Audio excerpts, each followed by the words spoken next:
Upon grace, the fullness of God be upon you. In John's gospel, fullness is the whole world. Fullness is huge. Fullness be to you. Fullness of grace in the name of Jesus Christ. The Gospel of John, Christmas story, is a bit different, but John makes the same point that Luke does, that God became flesh. God became incarnate. God took on flesh and lived among us, moved into our neighborhood, dwelt right beside us, sat beside us in the pew. God with skin on. God in the flesh. So pinch yourself. Somebody at the earlier service pinched their neighbor. That wasn't very nice. I just gave somebody else an idea. Maybe I should have just said, if you're here with a loved one or family member, just hold their hand and feel their flesh and yours. Flesh. Tonight in the Gospel of John and Christmas is about God taking on flesh, becoming one of us, flesh.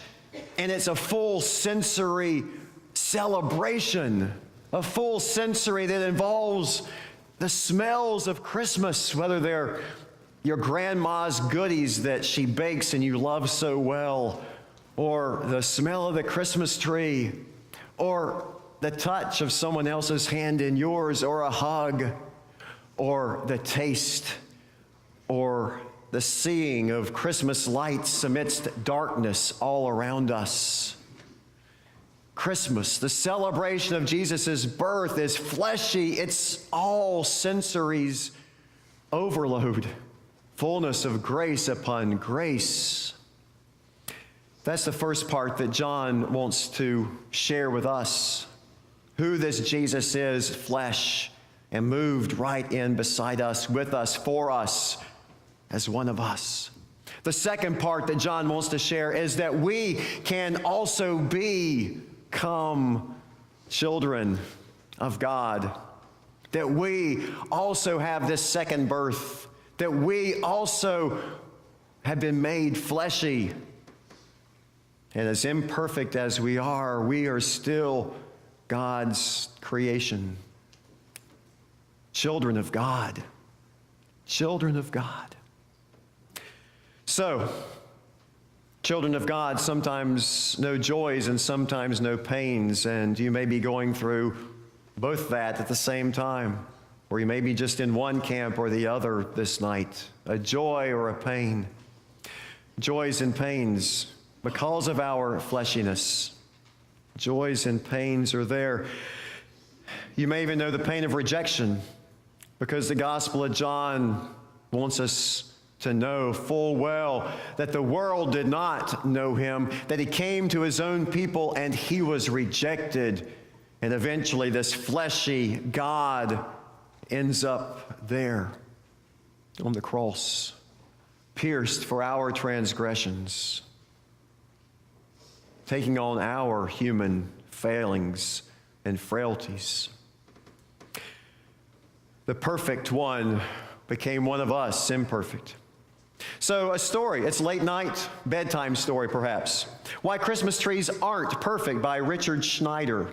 Schneider writes a story that starts with Christmas trees. Once upon a time, in a land far, far away, the Carpathian Mountains, all the Christmas trees, all the trees were perfect. Pine trees and oaks and everything else, and their leaves were beautiful, and they were all perfect, and they knew just how to grow perfect trees there in that place. And every year, the most perfect of the perfect trees would be selected by the queen to be the Christmas tree at the queen's palace. And there was this little tree, Small Pine was her name, and Small Pine started growing, and she took notes from the bigger trees, and the bigger trees told her, you need to stand apart so everybody can see you. So you can get enough light and enough rain. You need to stand apart and hold your head up high and be bold and be beautiful and be perfect. And she took good notes, but then one winter happened, and Small Pine was still pretty small. And all of a sudden, a bunny rabbit came running through the woods being chased by a pack of wolves. And the bunny rabbit looked around, and all the other trees in their perfect state said, don't come near us, don't touch us, don't mess us up. And the next thing you knew, to Small Pine's horror, that bunny rabbit ran right under her low branches and bent them and broke them and scrambled underneath them and made a little hole cave for herself. And the wolves ran right by. That same winter, a blizzard occurred, and a bird, a small wren who was having trouble flying because her wings were so wet, came flying through the trees, and all the trees said, "Don't touch us, don't land near us, stay away from us. We don't want our branches messed up because we're perfect."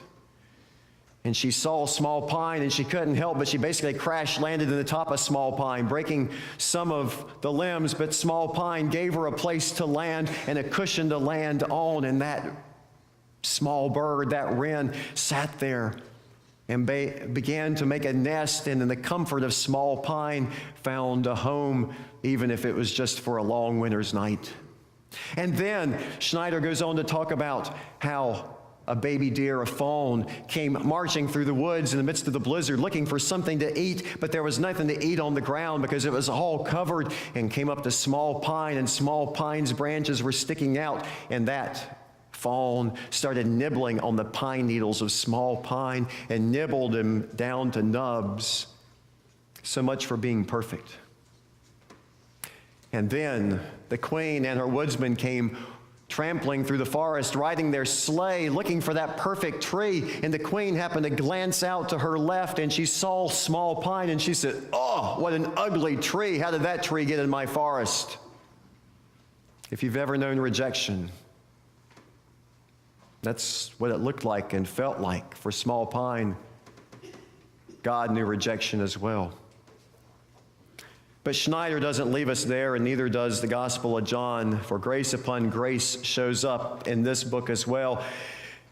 The queen stopped, and she raised her hand, and she glanced back at that forlorn Small Pine, and she noticed the tracks of small animals under its uneven needles, and she saw a wren's feather caught in its branches, and as she studied the gaping hole in its side and its rugged, ragged shape, and where its own arms had been pierced by other animals, understanding filled the queen's heart, and she said, "This is the one. This little tree is the one." And the woodsmen gasped, but they did as the queen directed.